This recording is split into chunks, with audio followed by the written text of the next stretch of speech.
Where do we see the participants? Okay, Yes, sir. 151. They are joined. Okay. Now we are live. Let me start. Very good afternoon to all.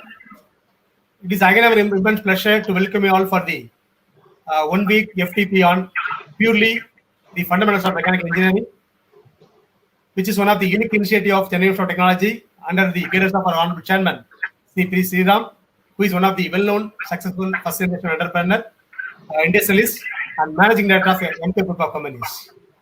This Knowledge 4.0 webinar series have been initiated to enhance the knowledge of faculties, students, and research scholars community. Under this Knowledge 4.0, we have been conducting webinars such as Technical Webinar Series, Research Webinar Series, Career Guidance Webinar Series, and Innovative Talk Webinar Series. So today, we are in the 1 week FTP on purely the fundamentals of mechanical engineering.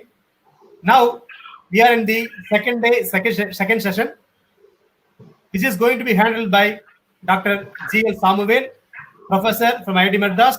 Not only professor, he is an eminent scholar and who is excellently working on manufacturing engineering.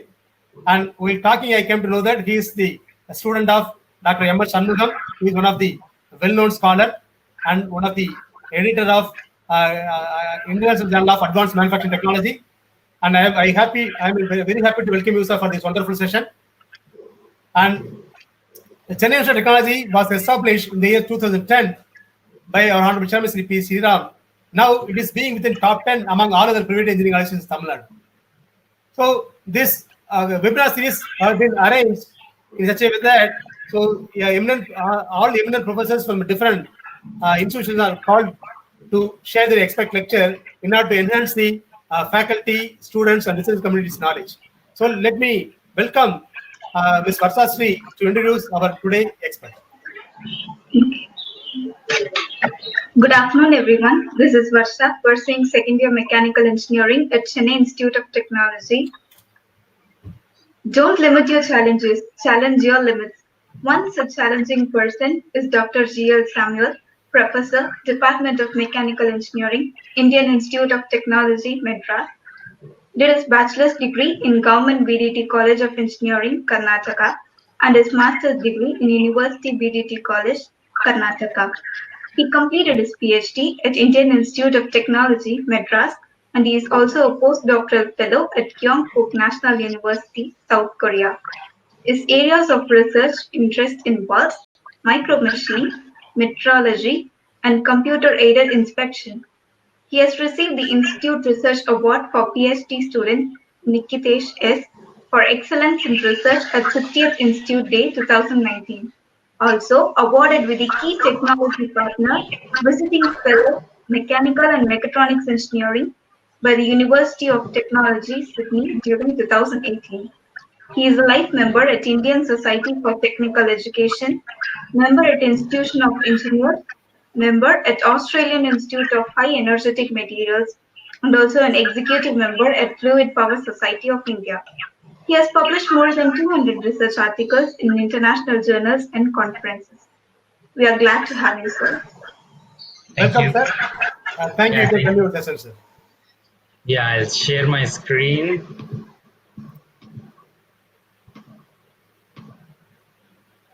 So the participants can see the screen? Yes, sir. Yes, sir. Perfect, sir. You can go ahead, sir. Okay. So participants, if you have any doubt or question anytime during the lecture, you can unmute your mics and then you can ask the questions. I think Dinakaran, you have the provision, no? They can ask at any time. Yes, sir. We have provision. If they raise their hands, I can allow them to ask the question, sir.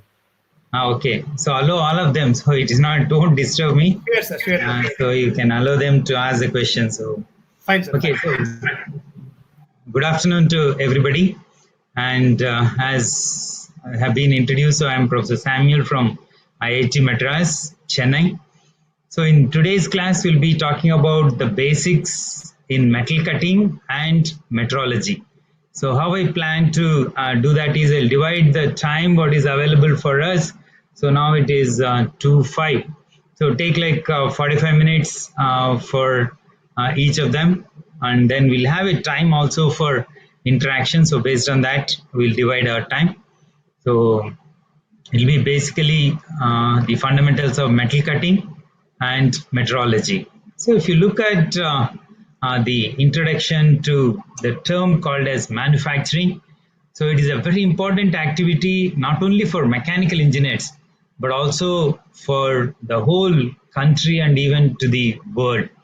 So we know that our Indian economy was basically dependent on agriculture a few years back, but now with the advances in manufacturing and with the development of industry, so our country's economy is now shifting from agriculture to manufacturing. And also we can say that manufacturing is the backbone of the economy of a country. So whether it is India or any other country, it is the backbone. So thus, it is a wealth generation process, and we have to give importance for manufacturing. So sometimes I think few years back we have heard what is called as software bubble. So the economy which is based on manufacturing is not a bubble. So to say what is a bubble means like it will be there for some time and then after that it just blows off. But the economy which is based on manufacturing is very strong. So thus manufacturing is an important activity. So to define this term manufacturing, actually now what we say when we say manufacturing, what we understand and the origin of the term are slightly, or rather to say entirely different. So if you can see the screen, so here manufacturing, that word is derived from a Latin word, rather words like manus and factus. So manus means hand. Probably you would have also used the terms like manuscript, manual and all. So these are all derived from that manus means which are made by hand. So that is the basic meaning. And then factus means making. So thus manus factus means something which is made by hand. That was the initial definition because earlier they used to manufacture the things by using hand and the tools. But now the entire view has been completely changed. So when we say manufacturing or manufacturing industry, so what we remember is big machine tools which are working automatically, and then we have robots, and then nowadays we have been talking about digital manufacturing, virtual manufacturing, green manufacturing, and all these kind of concepts which are entirely different from how the manufacturing process has started. So now coming to the basic processes which are involved. So processes means the means of which we are going to make the things. So that is the processes. And to give another definition for manufacturing, so we can define manufacturing as a value addition process, so where we convert a raw material into a finished product. Sorry. So we'll convert the raw material into a finished product, and it is a value addition process because if I take the raw material as 100 rupees per kg. So when I do several operations and when I sell it, so the price will be more and the utility will be more. So value means it is not only the cost or price, but also the utility of that. So thus it is called as the value. So manufacturing is a value addition process, and we have several processes so which will be done on the raw material to make it into the finished product. So if you list them, we can actually put them into three basic categories. So one class of category is called as metal forming processes, and the second one is metal removal processes, and the third one, and those come up recently, it is called as additive processes. Okay, just a minute. Okay, so in metal forming, we are not going to remove the material, but only we are going to change the shape of it and then make it into a required shape. So there are different processes: casting, forging, drawing, sheet metal work, coining, punching, and all these kind of a processes. Then metal removal processes. So we have turning, milling, and drilling, grinding. So all these are fall under what is called as the conventional manufacturing processes. And then we have what is called as unconventional manufacturing processes like EDM, electrical discharge machining, LBM, laser beam machining. So then ECM, electrochemical machining. Then we have ion beam machining, electron beam machining. So we have a lot of other unconventional manufacturing processes. Then additive manufacturing processes. So these have come up recently. So the basic idea why they have come up with additive manufacturing process is that, see now for example, if I want to make a component like this, so in metal removal process, I take a big raw material, then remove the material and make it into a small component like this. So it is a waste. The material which is removed goes out like the chips and it becomes a waste. So to avoid that one, we build where we need. So that is called as additive manufacturing process. So nowadays it is also called as layered manufacturing, 3D printing, or even freeform manufacturing of the components. And also we have what is earlier it started as a RP, means rapid prototyping. So only the components were used for rapid, rather prototyping, but now we use them as a functional components. Then MEMS, micro electromechanical systems and processes. Then CVD is chemical vapor deposition. PVD is physical vapor deposition. So these are various processes. But in today's class, we are basically concentrating on the metal cutting processes. So we are concentrating on metal removal or metal cutting process. So here in metal cutting, we use different types of tools. So the first and the simple category is called as single point cutting tool, and then double point cutting tool, which is not very popular. We can call them as multi-point cutting tool. So where sorry, we have several points at the edge which will be coming into contact with the workpiece. So even in single point cutting tool, so literally though it is called as a single point cutting tool, it is not single point in a basic sense. For example, if it is single point, means it is supposed to be something like this, but usually we give what is called as a nose radius here. So it will be a small few micrometers. So thus literally it may not be called as it's not single point, but for all practical purposes it is called as a single point cutting tool.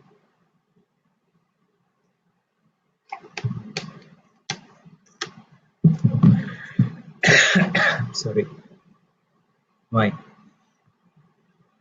Okay, now you can look here, the single point cutting tool we are using, and we remove the material by rotating the workpiece, and the tool is stationary. So this process is called as turning process. Sorry. Oh. Okay, so in a turning process, we have what is called as the cutting force. So it will be acting along the cutting velocity, and then we have a thrust force, and then we have a radial force which will be acting radial, and thrust force will be perpendicular. So then here we have what is called as a roughing and finish cutting, and in many cases we use what is called as the cutting fluids. So it is a soluble lubricants which will be dissolved basically in water, and then they will be supplied. And if you look at micro manufacturing processes and in some of the other advanced processes, we don't use actually flood coolant, but we use what is called as MQL, so minimum quantity lubrication.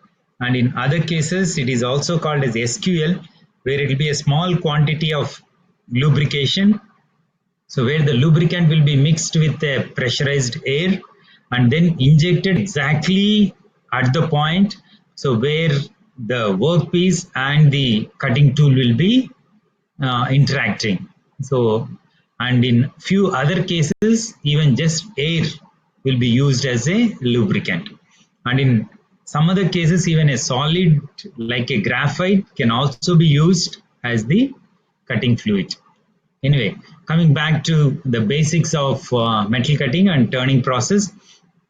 So here we have various things which comes into picture which will affect the manufacturing or the turning process. It is the cutting tool materials, workpiece material, then the feed. Feed is generally the linear feed which is given along the axis of the workpiece,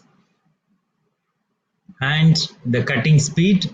So usually we rotate the workpiece with a particular speed which will be given as RPM, so rotations per minute or revolutions per minute. But when we calculate the cutting velocity, it will be V, so that will be calculated in terms of meters per minute, okay, or per second, some people use it. So how do we convert is the rotational speed, and by using the diameter of the workpiece, pi dn, then you can divide by 60 based on the units what we need. So thus the rotational speed and the diameter plays an important role in calculating the cutting velocity. So you should remember the difference. So the speed is generally given in RPM, but velocity is in meters per minute. So that will be the linear velocity. So you can calculate it by using pi dn, so where n is the RPM. And you can have divide by 1000 or divide by 60 to convert into different units. Okay, so coming to the mechanics of metal removal or mechanics of machining. So the tool geometry plays an important role, and then the chip formation, how it is being formed for ductile materials and for brittle materials. So generally for ductile materials it will be shear, and for brittle materials it will be fracture. So like if you take a glass and try to turn it, so you find that the cracks will be formed and then the material breaks. So but I think nowadays we have an advanced way of machining. Even brittle materials like glass can be cut like a ductile material. So that is a big concept which is called as a machining of brittle materials in the ductile mode. So that mechanism comes into picture when you use very high speed and very low depth of cut. But in conventional machining, we are not going to look at that. So we are basically looking at brittle fracture and shear theory. So these are the basic things which have been used. So then we have a term what is called as chip thickness ratio and built-up edge, and we are going to see them with the help of a diagram, so that will be much better. So now basically what we can say is the metal cutting, the single point cutting tool, we can assume it as a chisel edged object like this. But whenever you write the diagram for single point cutting tool, don't write this diagram.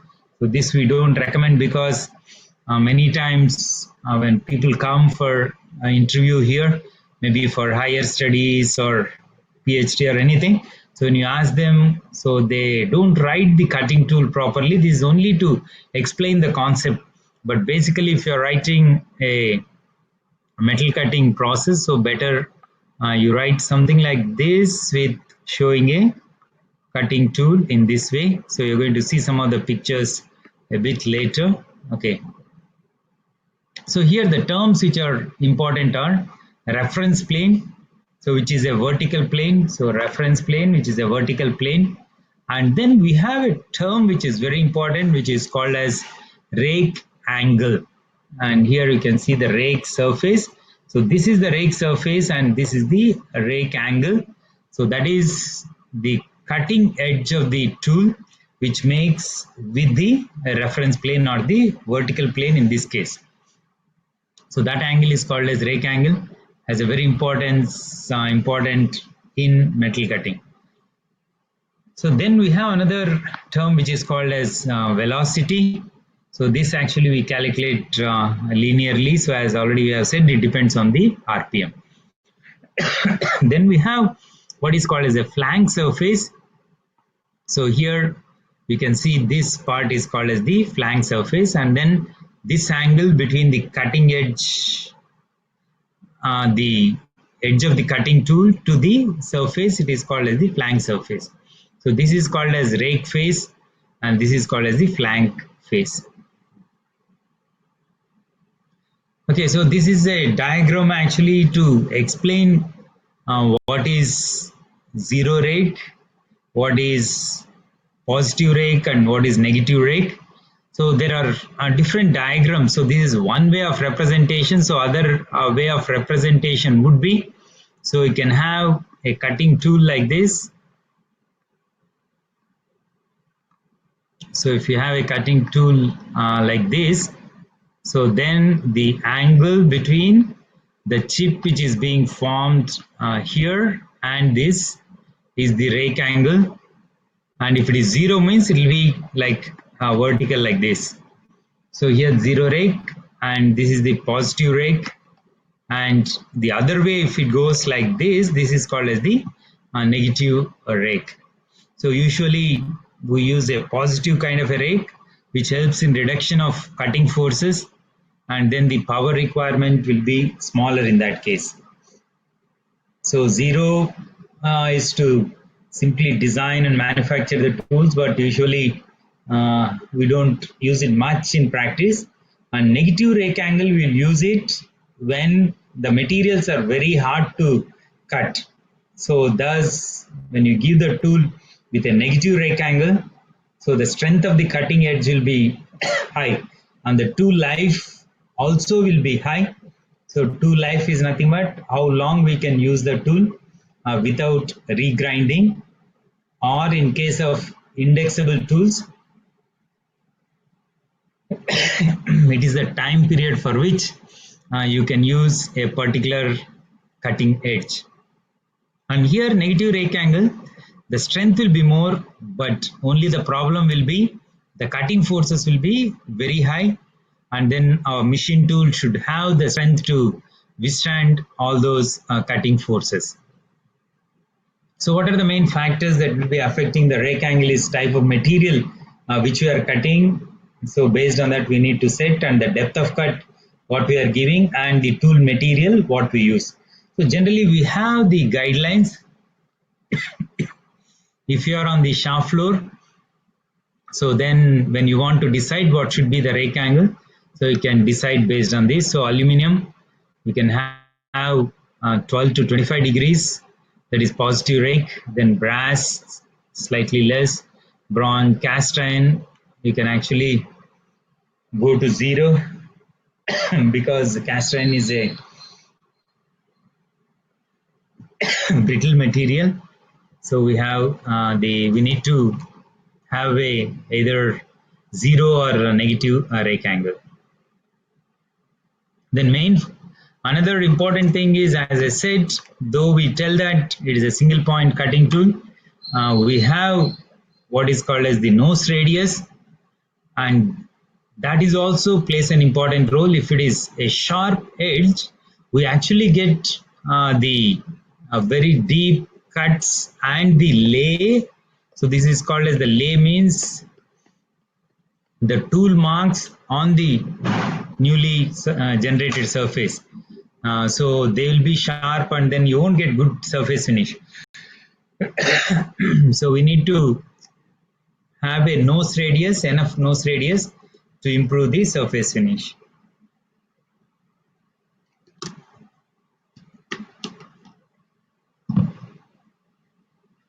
Then to reduce the tool wear, so if it is very sharp, the wear will be high. And if the wear is more, again the tool life will come down. And also we need some surface area to conduct the heat which is generated at the workpiece tool interface. Okay, then we have the clearance angle, so which also plays an important role. So where we need to have the gap between the newly generated surface and the tool, so they should not rub. If they rub, actually they will spoil the surface which is newly generated, and the surface finish will not be good. So thus you can see the physical kind of an arrangement of a cutting tool. So this is the workpiece and this is the cutting tool, and we can see the cutting edges and angles. And on the bottom side you can see this diagram, so which is called as the nomenclature of a single point cutting tool. Nomenclature of a single point cutting tool. So many times these type of questions will be asked to draw the nomenclature of the single point cutting tool and name the important features. So thus rake face is this one. So it is a back rake. So you can see it is bent backwards. So back rake angle. So then we have a flank face, and then we have a side face, so which is to the side. And this is called as the shank, so with which you will be holding the tool. And then we have the major cutting edge, so here. And then we have minor cutting edge, and there is also what is called as a cutting edge radius. So that is not nose radius. So actually when we are doing advanced machining analysis, only in that case actually, see now for example, if this is the nose radius and we have the cutting edges like this, at this place a small radius will be given. So that actually plays a very important role in machining, because when the machining process is happening, so it is not only this edge, not only this point here which makes contact, but also this edge makes a contact. So as I said in the beginning itself, when we say single point, it's not literally just a point like this. It's not that. So there will be a small area which will be involved. So this is called as the edge radius. So sometimes this term is also important if you are doing advanced analysis. So here again another view of the single point cutting tool. Okay, so any questions up to this? Let me check, sir. Let me check, sir. Let me check.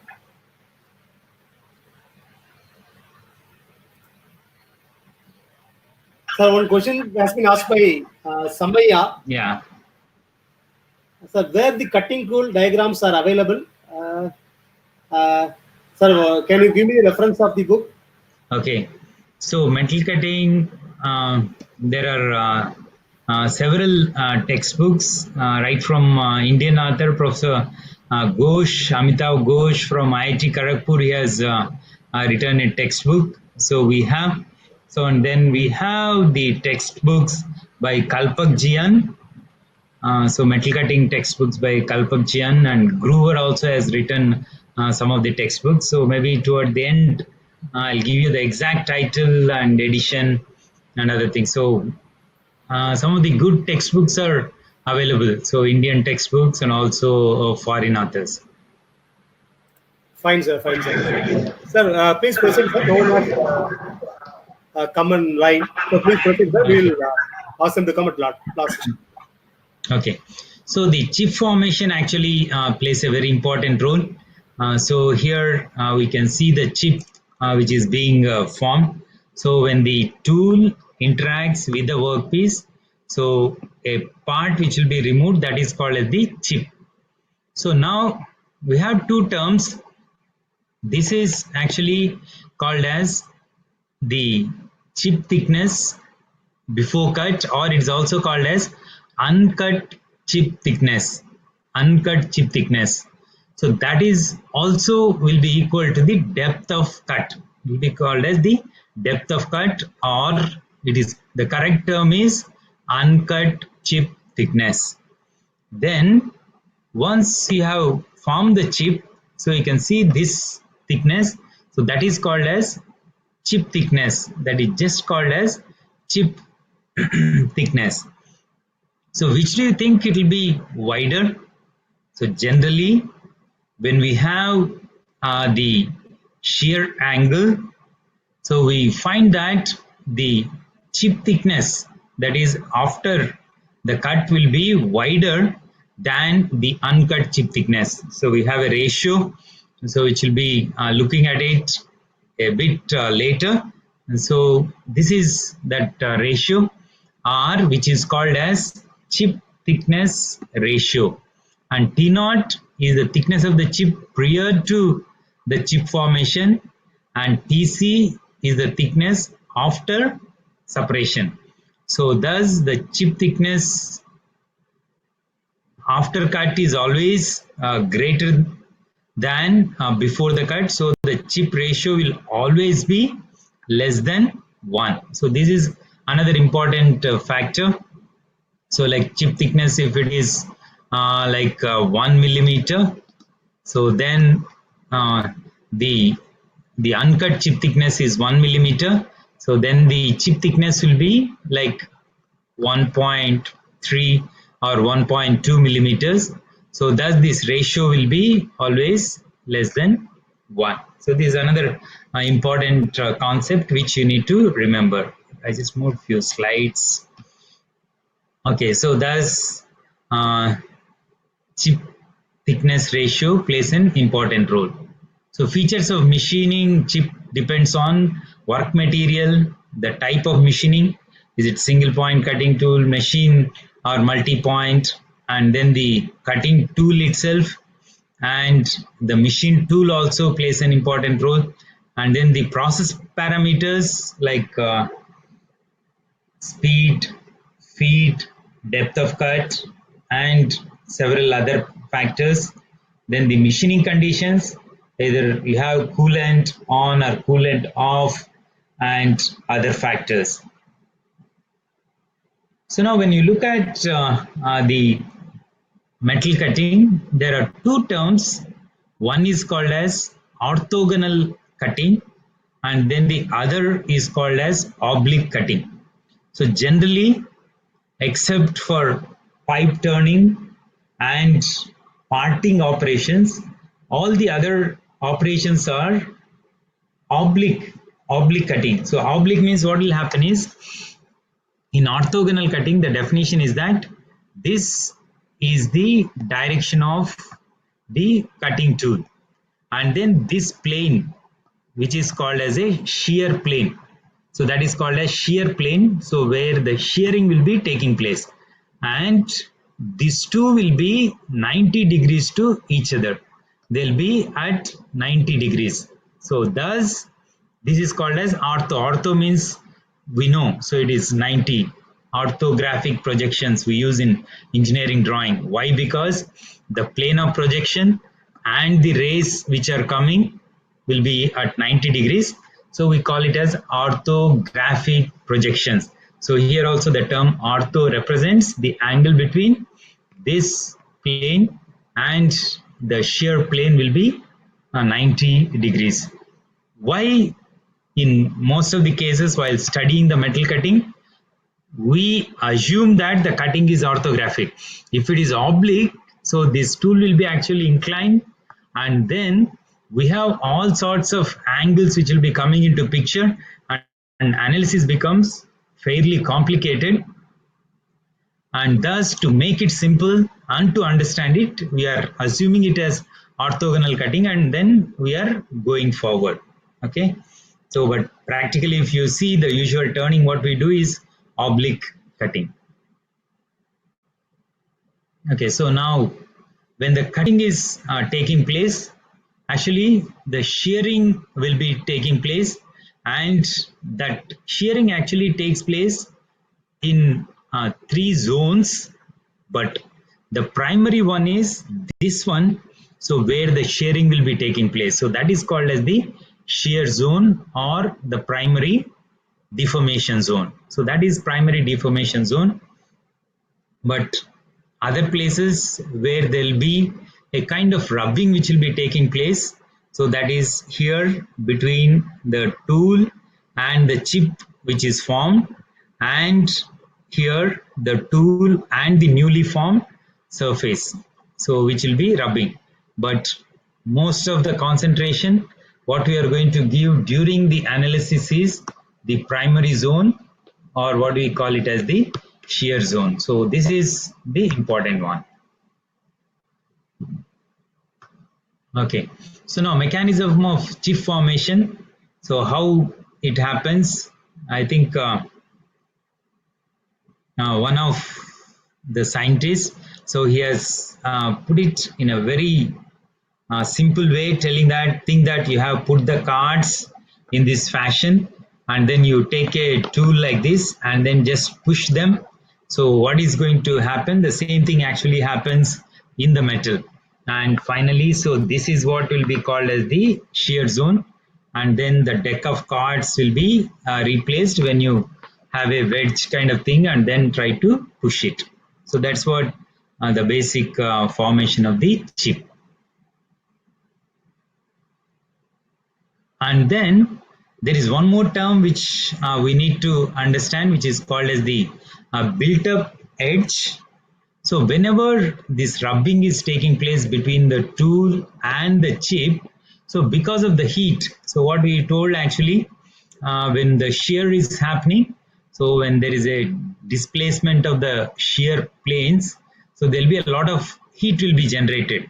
So again, as you have seen the primary shear zone, so there will be the temperature, so where a lot of heat will be generated, and because of that the chip actually gets melted, the material, workpiece material gets melted and then gets welded to the surface of the tool. Okay, so that is called as the built-up edge. So that will be just above the nose radius or the tip. So it won't happen generally at the tip, but just above it. And many times the problem with this one is it will act as a false cutting edge and then it starts machining. So thus the rake angles are disturbed, the cutting angle, what all you have maintained while manufacturing it, all things get disturbed, and the surface what you get will not be right. And after some time what happens is this built up edge will become weak as it becomes bigger, and then it breaks and then it sticks actually to the chip, and another false cutting edge actually gets formed, and that spoils the surface which we are going to get. So we need to be a little careful about this, though it is very difficult, but many times we can't avoid it. So we need to use the right rake angle, otherwise it will spoil the surface, and tool life also decreases because only for short time that edge will come into picture. After that it will break, and while breaking it also takes away some of the tool material. So thus the wear will be taking place and the tool life actually decreases, and there will be a lot of fluctuation in the cutting forces, so which is not desirable, because sometimes it will be more and sometimes it will be normal, and then when it is breaking it gives a jerk of forces. So how to avoid the built-up edge? Increase the cutting speed, decrease the speed, increase the rake angle, and improving the cutting fluid flow, so that the heat which will be generated can be removed. And then when the chips are being formed, there are three types basically which will happen. So one is called as a continuous chips, other one is continuous chips with built-up edges, and discontinuous chips. So we can see here that when the built-up edge is formed, so they break, and then we form what is called as the chips with a built-up edge. So here again the cutting velocity, feed depth of cut, cutting fluid, and the rake angle and the workpiece material, they play a very important role. So generally for ductile materials, so to get the continuous chips, so we need to have a high velocity and then load, feed rate and low depth of cut. And cutting fluid, so you can actually can be a flood coolant, and rake angle should be positive and large enough. But for a ductile and a sticky material, see generally aluminum, we think it is a soft material, but in most of the cases, machining aluminum is more difficult when compared to the steels. So if you have mild steel or even brass and all, it is more easy to cut. But aluminum, though it is actually less hard, but still it is very difficult. So a lot of built up edges will be formed. So in the brittle materials, generally the brittle fracture will be taking place, and we get like a discontinuous chips. So we won't get continuous chips, but there'll be small like a break up into these kind of a chips. So that is called as the discontinuous chips. So you may ask whether continuous chips are better or discontinuous chips are better. So there are cases where we desire continuous chips, and in other cases a bit discontinuous chip. See, what will happen is if it is a continuous chip, think that you have like 10 meters of continuous chips. So that will actually get entangled with the tool and then maybe even with the workpiece and also with the machine tool, and then it disturbs. So thus we don't want that kind of a continuous chips. So they use what is called as a chip breakers in the cutting tools to reduce that kind of a length. So what is a chip breaker? Like if you have a tool, so there'll be a small dip, it will be given like this. So when the chips are flowing, so this part will actually help in breaking that fairly continuous kind of a chips. But on the other hand, if they are discontinuous chips, so we won't get a good surface finish. So thus discontinuous chips are also not good. So we need to have a proper compromise between how continuous it should be so that we get a good surface finish and have a good tool life. Okay, so all the factors which affect the chips already we have seen: the velocity, material, depth of cut, feed rate, and the tool geometry. So this is how actually chips will be formed. This is called as chip morphology, and usually if you want to analyze the how good the machining process is taking place, it is one way to study the process, but the other way is if you study the chips properly, we can actually understand how good the machining process is. It is something like medical examination. So where sometimes when you go for the tests, so they take the samples and in the tests like this, the chips which are actually the waste, so that can be taken and then you can analyze it. So for example, when you look at this chip here, on one side you see that there is a crack and then other side it is continuous. So what does it tell is that the cutting forces are not uniform.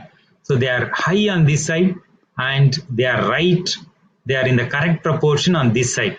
Otherwise, how I would have expected is a chip should be like this. So like this kind of an edge on both the sides. But here we find that they are not uniform. So that is the reason you see the cracks which are being formed there. So thus by looking at the chips, we can tell how healthy the manufacturing process is. Okay, so these are discontinuous chips. Actually, these are all the actual SEM images of one of my PhD scholar. So who has taken it. These are actually what we have collected from our own machine tool. So we used what is called as cryogenic machining. So when we don't want the continuous chips while machining titanium, so Ti64 titanium, vanadium, the alloy. So when you are machining it, it is a difficult to machine material.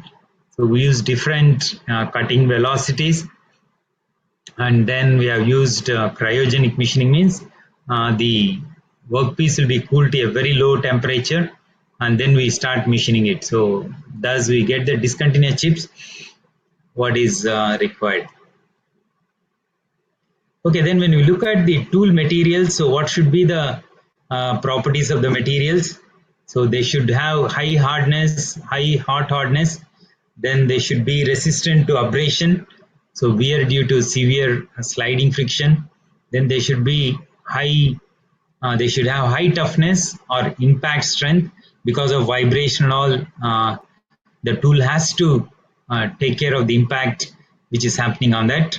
Then they should have strength to resist the deformation because large amount of cutting forces will be coming. And then it should be chemically stable, otherwise at high temperature, so the diffusion will be taking place and the tool material will be actually migrating to the chip materials. So thus chemical stability is also important, and then correct geometry and surface finish play an important role.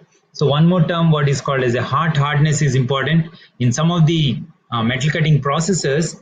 So what they do is they cut the workpiece material even when the tool is red hot. Even when the tool is red hot, so they keep cutting it. So thus even at high temperature, you should be able to have a stability. Okay, then we'll be quickly looking at the thermal aspects of the chip formation. So where, as we said, the primary zone, secondary zone, and the tertiary zone. So similarly, the most of the temperature will be actually here in the primary zone and even in the secondary zone. And tertiary zone, a small amount of heat will be generated. So in the primary zone, elastoplastic deformation will be happening, and because of that, heat will be generated. What is elastoplastic? So elastic material, plastic materials you might be knowing. So when the velocities are high, so the elastoplastic, the combination of this will be happening there. Then usually at this it is only a plastic deformation and stick slip sliding which will be taking place. So the planes will be adhering and then they'll be moving. And also because of friction, the chip will be rubbing on the tool face and then heat will be generated. In the tertiary deformation zone, the elastic deformation will be happening, and then because of the friction, the tool will be slightly rubbing the newly formed surface, the heat will be generated.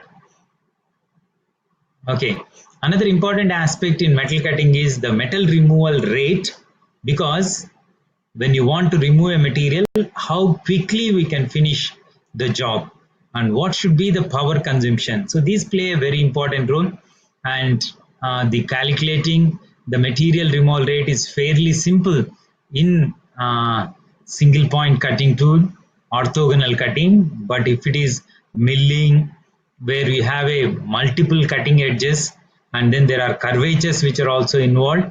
So if you look at the drilling also, so you have the flutes and the cutting edges. So thus it will be more complicated, but fairly it is simple in turning process. So where V is the cutting velocity, so it is rather a speed, we can use the term cutting velocity, which is a better term. So millimeters per second or meters per minute, and then feet in millimeters and depth of cut in millimeters. So if you take that, we can get the material removal rate.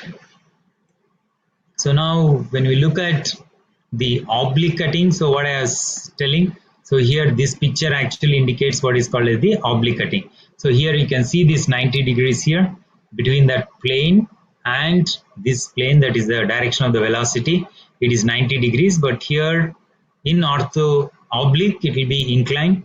So that makes the process fairly complicated, and we can have a comparison. So this is another figure which is trying to tell that it is an oblique. So where this cutting edge is inclined to this angle. If it is orthogonal, so it would be something like this.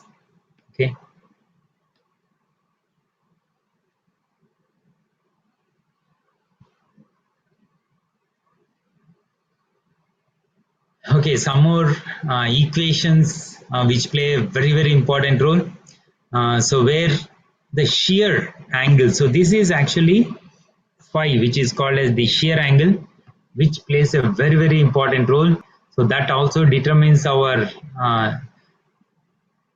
chip thickness ratio, because based on the plane, if it is exactly 45 degrees, so both chip uncut chip thickness and the chip thickness will be equal, and it will, the ratio will be 1. But here generally it will be less, and chip thickness will be higher, TC higher.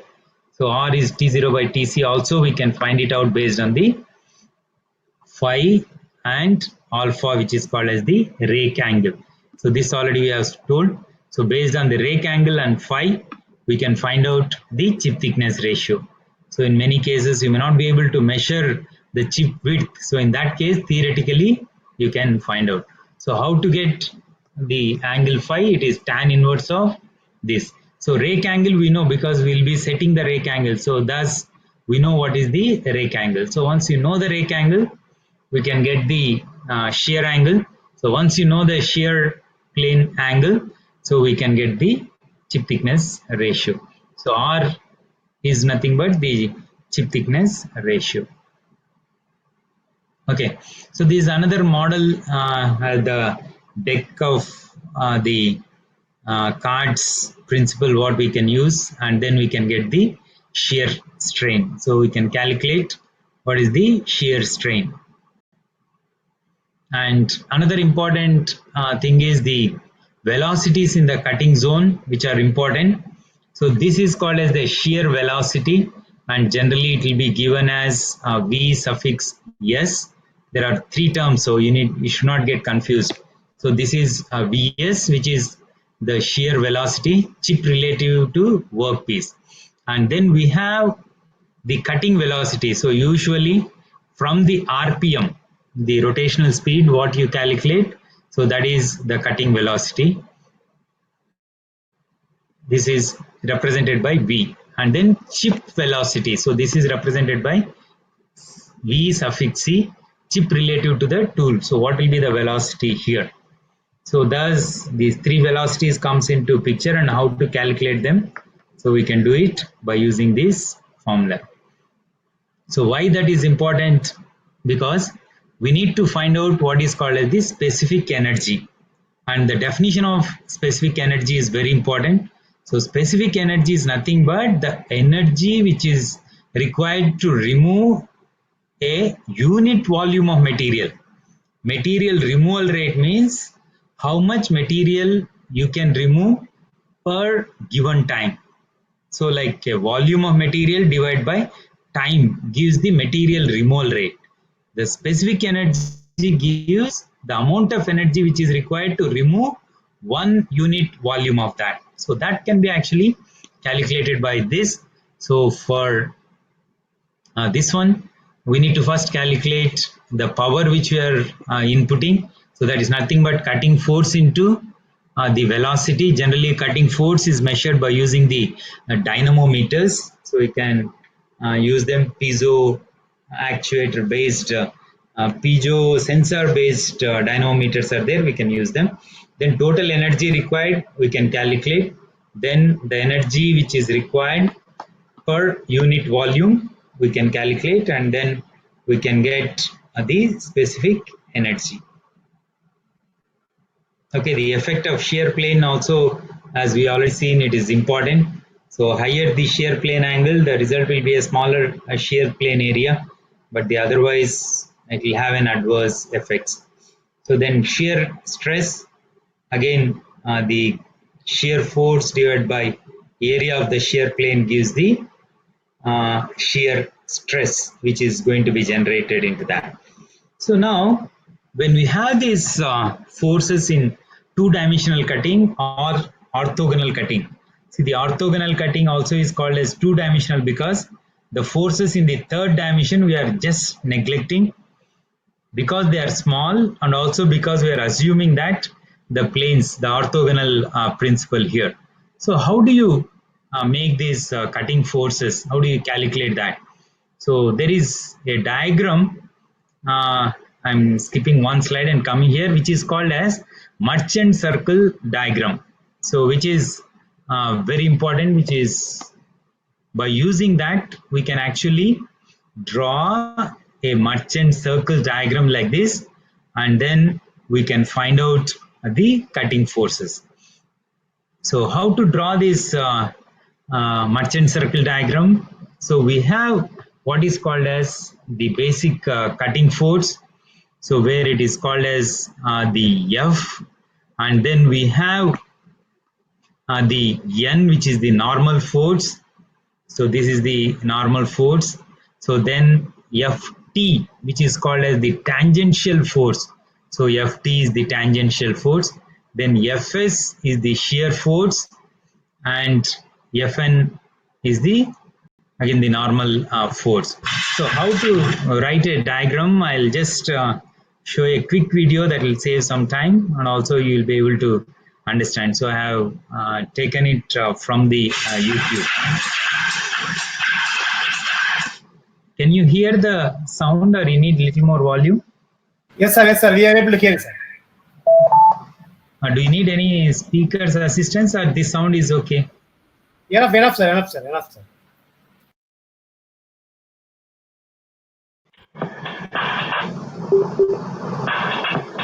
This is better, or earlier one was better? About metal cutting. We saw the edge. Okay. Sir, this one is better, sir. You can go ahead. Sorry.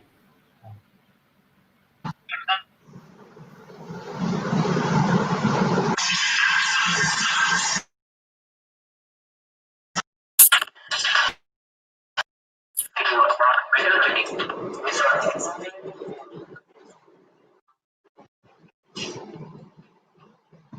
this thing is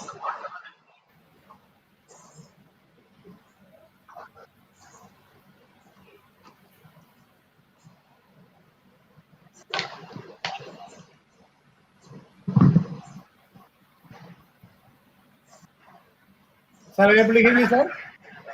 Yeah, you're able to hear? Yes, sir. We are able to hear you, sir. But nothing Yeah, is fine. on display. Nothing is on display, sir. Oh, nothing is displayed? Yes, sir. Yes, sir. 1 minute. Okay. Let me play from the original. So first, what you have done is correct only, sir. Like that, you can make it, sir.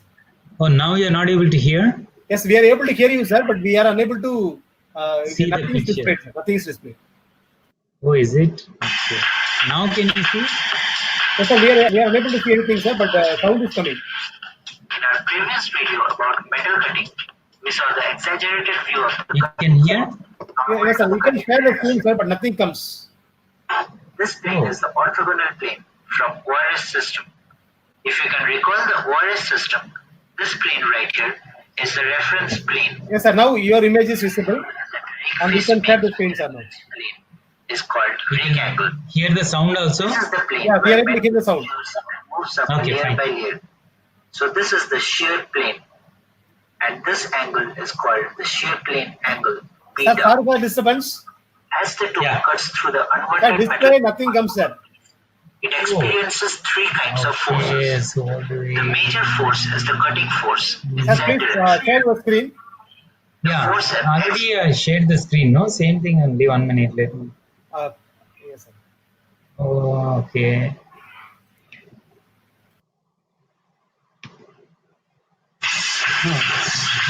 Now can you see the screen here, visible things here? It is Can not you there. see? No, Huh? there is nothing. Nothing is visible now. Only Okay. sound is able to be heard. Oh, okay. Well, what is the reason? But I can see it on my screen, but that is not being seen there. Can you see this one now? So even your image is also not available, sir. Which one? Your photo is also not visible to us. Oh, okay. Let me go back to your webinar. This thing, and okay, your connection seems to be low at the moment. Oh, okay, sir. Okay, sir. Sir, please. Yes, now turn on your screen share, sir. Okay. Oh, but why? All the time you are able to see the PPT, no? Yes, sir. It was fine. Now it is. Yes, sir. Now you can go out, sir. Okay, let me go back here and then. Yes, sir. Good, sir. Good. Now you can go out, sir. Okay.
Are you playing with any sound, sir?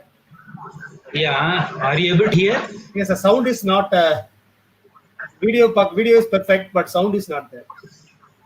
Okay, let me put another thing.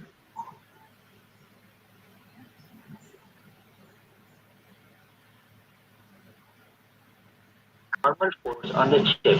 Yes, sir. Yes, sir. These two forces can Is be this clear? arranged into a circle. Clear, sir. The Can you clear resultant from plane, the initial? this particular angle eta is the friction angle, inverse of the coefficient of friction between Yes, sir, now it chip is and clear. Is it Please okay? A start the little video. better? now. Yes, In sir. Better, metal sir. cutting Now you can of a shearing of start the video from the first start, sir. First. along the shearing plane, there is also an Sir, it was associated good only. normal shearing. This pair of perpendicular forces can also be fit into a circle, like the previous two pairs of forces. Sir, please To share the maintain screen, the sir. Please share the equilibrium, screen. You came out My of screen sharing. is not. You came out of sharing the screen. Oh, it automatically coming out. Okay. I didn't do anything to stop this. we can come Sir, up with a sir, do circle. one thing. Sir, please start from the initial. This one. This circle, Video. no, You can replay the video. Everything is fine, sir. Just you can replay. Fine, sir. Fine, sir. in our previous video about metal cutting, we saw the exaggerated view of the cutting zone, normal to the cutting edge. This plane is the orthogonal plane from ORS system.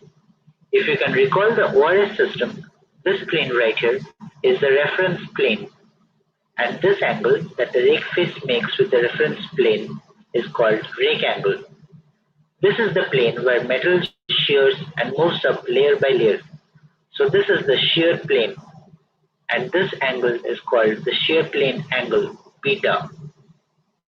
As the tool cuts through the unwanted metal on the workpiece, it experiences three kinds of forces. The major force is the cutting force in Z direction. The force in X direction is much lower in magnitude and arises due to the feet, hence it is called the feet force.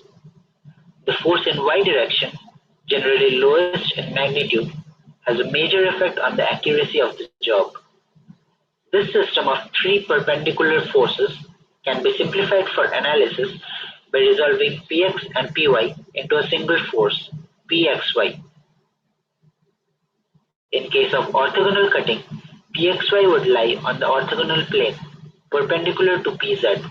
These two perpendicular forces may be thought of as two chords in a circle with the resultant force as diameter. Moving on to the forces due to friction on the chip. There is a friction when the chip flows over the rake face. The direction of this friction force is downwards. There is also a corresponding normal force on the chip. These two forces can be arranged into a circle, the resultant being the diameter. This particular angle eta is thus the friction angle, that is, tan inverse of the coefficient of friction between chip and tool. Now, since metal cutting occurs by shearing of layers, there is a shearing force along the shear plane. There is also an associated normal shearing force. This pair of perpendicular forces can also be fit into a circle, like the previous two pairs of forces. To maintain the equilibrium, the resultant of each pair must have the same line of action and same magnitude. Thus, we can come up with a circle containing all the three pairs of cutting forces.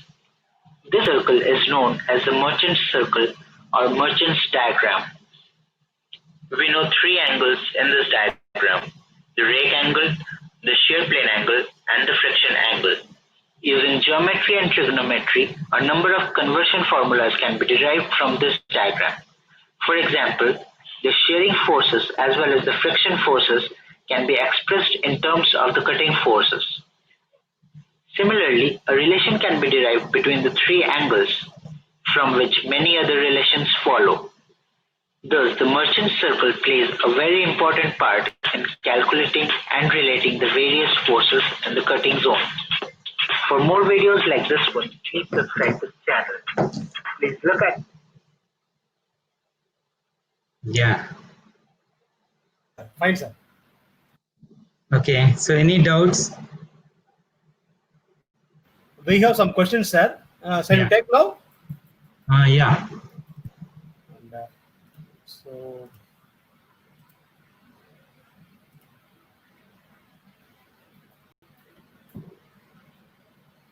sir, Sai Priti asked you a question. Yeah. Sir, can I know the ratio of heat transfer for the chip formed during machining operation? Okay. So ratio means the percentage, maybe how many in the primary zone, how much in the secondary, and how much in the tertiary zone. Yes, sir. Okay. So generally, see, it depends on your rake angles. So see, for example, the shear, it need to happen. Maybe we go back to the diagram.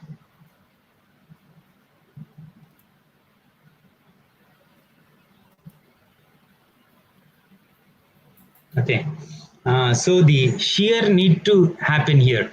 So to break the material, so that is a must. And then how much it is rubbing here. This diagram actually what they gave to show actually there is a more amount of heat which is generated. But usually this is not what we recommend. So what we want is when a chip is formed like this, there will be only a small portion which will be rubbing here. It is not like what you see exactly here in this diagram. So thus the maximum will be here. So say about 70% of it. So then 20 to 25% here and 5 to 10% at this place. So that's all is what we are desiring. So basically the shear has to take place. So obviously heat will be generated. So we may ask why, like when you are cutting something, not metal cutting, even in our house, you take a knife and then start cutting even wood, you find that the heat comes because of friction, because of rubbing, and also when the metal is cutting taking place, so it comes here. Now sometimes what happens is if your rake angles are not good and if the more rubbing is taking place, the heat generated can be much higher. It can go to even high as equal to the shear forces or up to that. So that is the reason the friction will be more, and then you will get more heat being generated there, which may be almost equal to what is happening in the shear zone, which is actually not recommended because some part of this heat will go away in the chips, but again the remaining part goes into the tool and then to the machine tool, so which is not desirable. So it becomes red hot, and if the red hot hardness is not good, the tool becomes soft and the tool life will decrease. So that is not recommended. So we need to take care of this particular zone, which is more dangerous.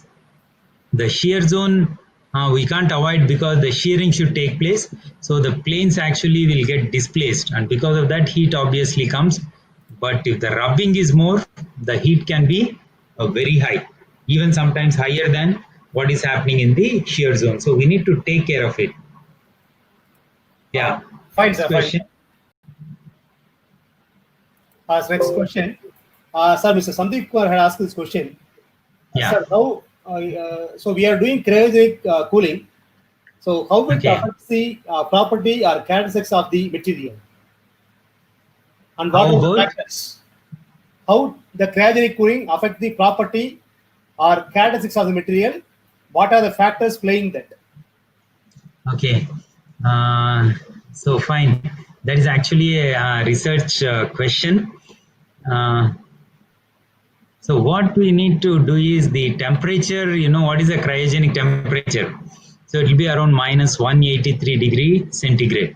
So usually in the liquid nitrogen, so we dip the workpiece and then keep it for long enough time. So usually we hear the previous day evening, we'll bring the liquid nitrogen, we soak the workpiece and then leave it till the morning, and morning we conduct the experiment. So give enough time so that the workpiece cools to that temperature, take it out and immediately conduct the experiment.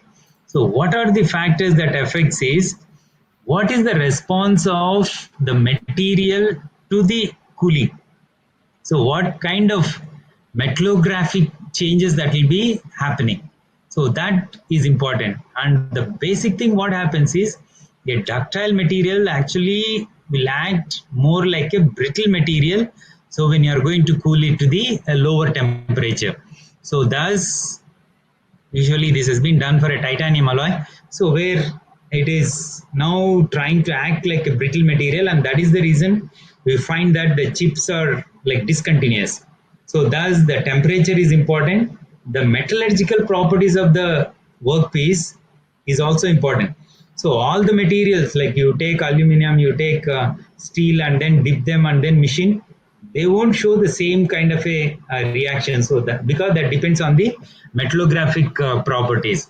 So that is another factor, the temperature to which you will lower it.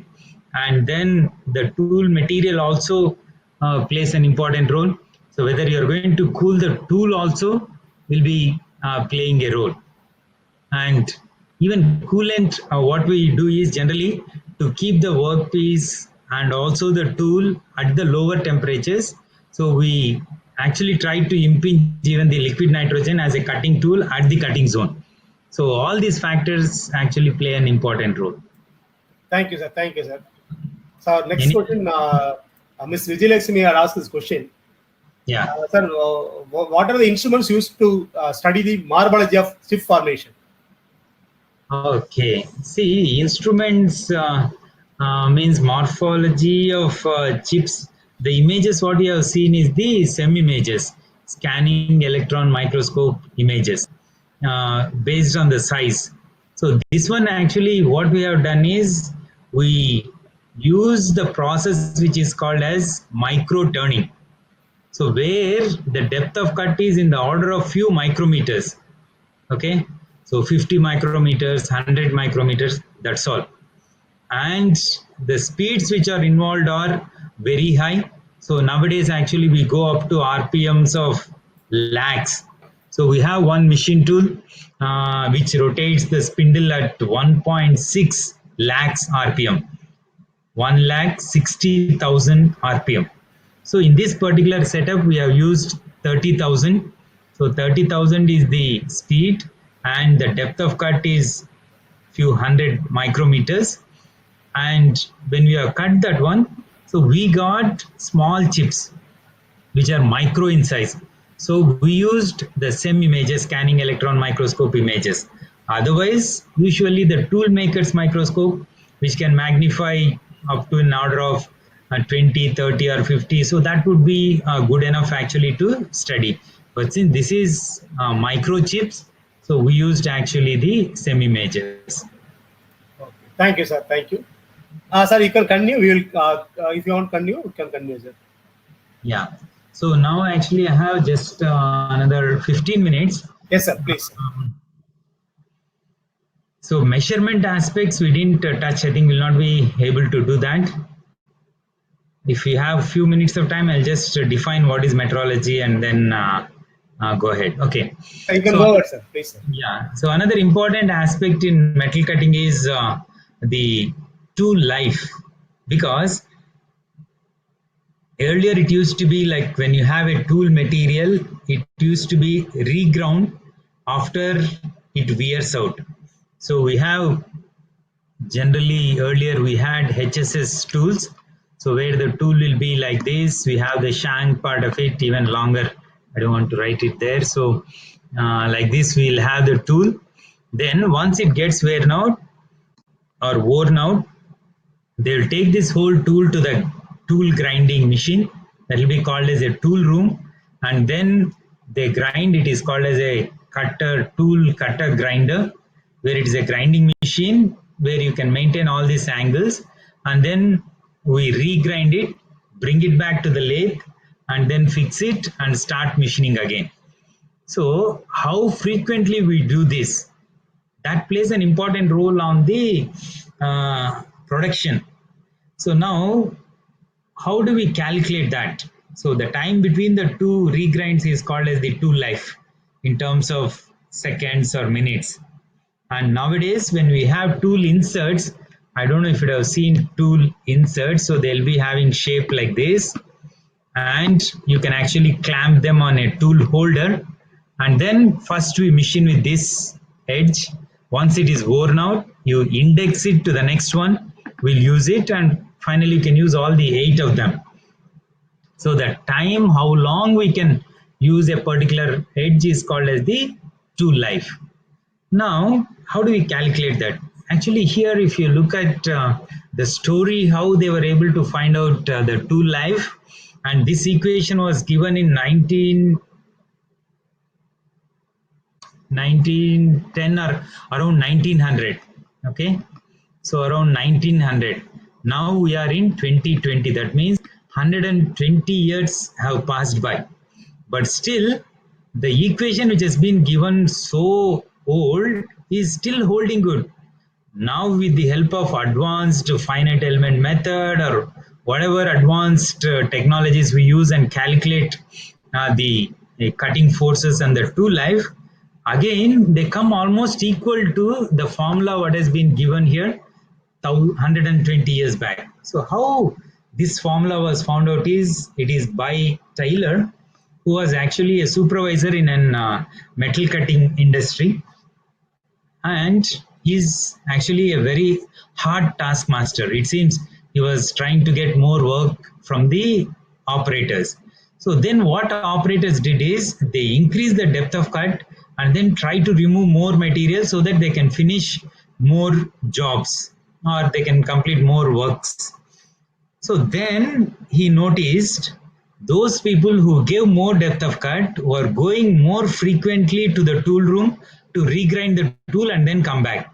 So he made a plot and then tried to note down all the readings. So what is the depth of cut and what is the frequent time for which they are going? Then it looks like it was giving a non-linear kind of a plot. Then he thought about it, and instead of writing like a scale, normal scale, he took a logarithmic scale. And then when he plotted it, so he found that it is linear like this. And then he fit actually an equation to this straight line, and that is what the equation what we see here. So V t to the power of n is equal to C. That is the formula. So it is like mx plus c is equal to constant. So that is a line. It is representing a line. So what is V? The cutting speed, and then T is the tool life, and N is, it is actually a simplified Taylor's tool life equation. So if you take the actual equation, there are several other factors, but this is a simplified tool life equation, and N is the slope of this line, and C is actually a intercept of the axis. So this is what is C, and that is a constant. So very simple. So the T, so we can actually rewrite this equation in terms of T, which will give you the tool life. That depends on the depth of cut and the cutting speed. So to make the works more faster, so you increase the cutting speed and increase the depth of cut and try to get it. So the tool life actually comes down as the cutting speed or cutting velocity increases. And also actually this parameter depends on the depth of cut also, which is not seen in this equation. So thus Vt to the power of n is equal to C is the Taylor's tool life equation, and I think many problems actually can be solved based on this one. So usually a problem will read like this: when cutting this kind of a material with this particular tool, so the constant is this number and the slope will be a fraction of it, and then find out what is the tool life when it is cut with a particular speed, or to achieve a particular tool life, what should be the cutting speed which we need to use. So these kind of problems can be solved. So this is about the Taylor's tool life equation.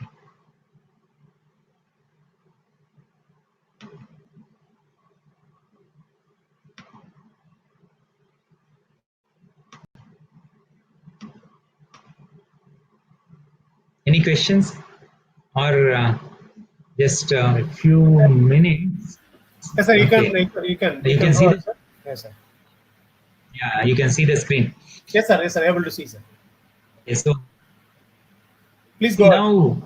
now, yeah, in metal cutting, you are going to manufacture the component. But what is important is how do you measure it? See, now all the manufacturing process, we have a design process. So then the second one is planning, third is manufacturing, and fourth one is like metrology, and then later we have like packing and sending and all those things. So when you look at the design, manufacturing, and metrology or inspection, so whatever the components you have manufactured should be fulfilling the specifications what has been given in the design. So how do you do that? So that is actually metrology. So what is metrology is, it is the science of measurement. So the science behind quality control on a manufactured component or in a shop floor. So metrology is science of measurement, embracing both experimental and theoretical determination at any level of uncertainty in any field of science and technology, and it should be following the standards. So here there are a few terms which are actually important. It is science of measurement, but some people doesn't agree. So they say it is art of measurement. Probably if you look into metrology, so many times the experience comes into picture, and then an experienced metrologist can actually do a better measurements than a very nicely studied maybe a PhD holder in metrology. So thus they say that it's not only science but art also comes into picture. That is one term. Then the second one, experimental and theoretical, both are important, because by experiments we can get only data. Now for example, I measured by using a coordinate measuring machine which is called as CMM, and I have 1000 points. So what do I do with that? Just by having a points I can't interpret the data. I need to actually analyze it. So thus the theoretical part of it, the algorithms what I use, the analysis methods also play very important role. And another term, what is called as uncertainty. In every measurement, there is an uncertainty. So when you measure something, you can't exactly tell that this is 100% correct. There are uncertainties in the instruments, in the environment. Even when the temperature changes, it will be there. And if you are using the electrical devices, there will be noise, impedance, induction, and all these kind of disturbances will be there. So thus, even in spite of that, we should be able to interpret the results correctly. Otherwise, what will happen is, for example, the design specification says the diameter of this should be like 20 millimeters, and then the tolerance is like 0.01, means it can be like 20.01 or it can be 19.98 or 80. Okay, so thus it should be within that. If there is, the instruments are not right, or if you are not interpreted the data, probably you may reject even a good component. So thus that is not recommended. Our methods of interpretation also are important in the metrology. So I'll just say this statement and then close why metrology is important. Lord Kelvin, a famous scientist, so he made a statement telling that when you can measure what you are speaking about and express it in numbers, you know something about it. But when you can't measure it, when you can't express it in numbers, your knowledge is meager and unsatisfactory kind. Okay, the sentence looks complicated, but the meaning in short is that if you can't measure it, you can't make it. So now, for example, I say that I'm working on micro machining and I have drilled a hole of 10 nanometers.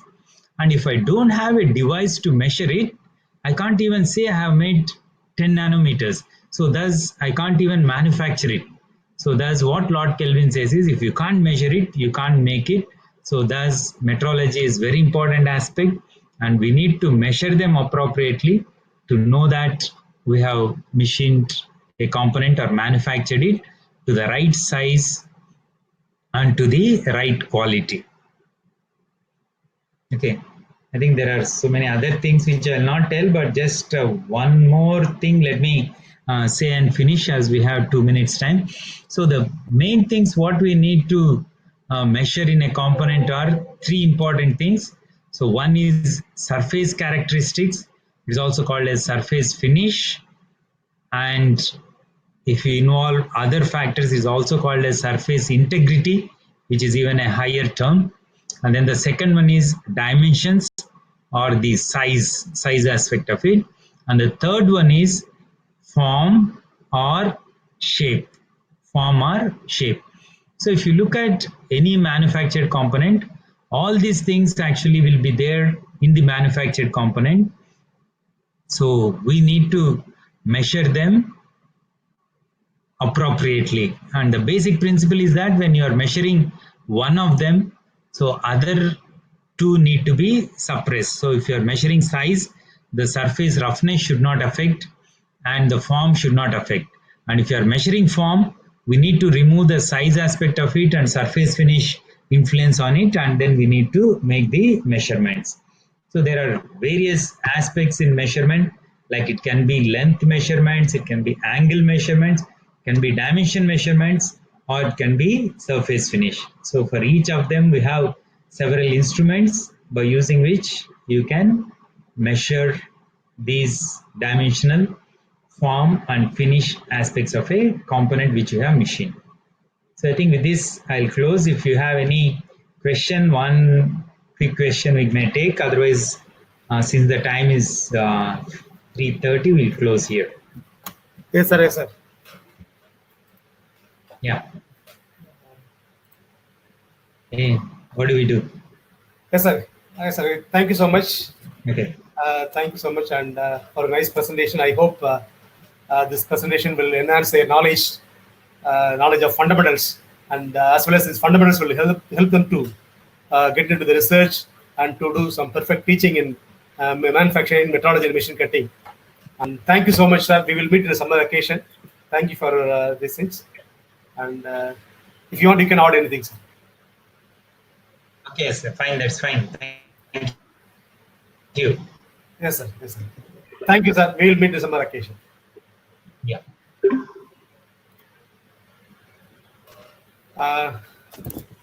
Dear friends, thank you so much. And since the SAR is having some maybe, so we close it. And he has given a nice lecture. Even the things can be easily understood by layman. So like that lecture he has given. I hope this will be of great experience to get into the metal cutting, I think. So nicely he has explained. Even I also want to do something in metal cutting, but yes, he has done, he has given so many aspects on metal cutting. But thank you so much. And so as it was mentioned earlier, so evening 5 to 6, you can go for quiz. You can go for taking the quiz. So the fundamentals, the quiz on fundamentals of synthetic materials and manufacturing and metrology will be available in the Google Classroom. So please take the quiz. And tomorrow we will have the class at morning 9:30, as it was mentioned. So within morning 8:30, you will be getting the link in your WhatsApp group as well as in the mail. So please join by 9:20 itself. And tomorrow morning sessions, the session will be on fundamentals of thermodynamics, which will be handled by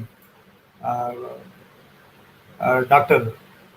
Pandirajan, V. Pandirajan, Associate Professor from Anna University. And afternoon sessions will be handled by Dr. Kaushik. The lecture will be on fundamentals of fluid mechanics. Okay. So please, those who are not joined in WhatsApp group, you can join to get the faster communication. And those who are not joined in the Google Classroom, so totally I have given 3 codes. 3 codes have been shared in the WhatsApp group and as well as in the mail. So you can join using any one of the code. So to join the Google Classroom, don't use your institution mail ID, even though which has been created on Google platform. Okay, please don't use the your institution mail ID, even though which has been created in the Google platform. Okay, your email ID should be at gmail.com. If only at the email at the gmail.com, you will be able to enter into the Google Classroom. So please consider and please join the Google Classroom and attend the quiz between 5 to 6. And thank you so much. You can throw out any questions. There will be no feedback link. Okay, so straight away while I send the certificate, a feedback link will be sent to you. So at that time, if you feel that will be okay. So okay, please understand and thank you so much. We will meet by tomorrow morning.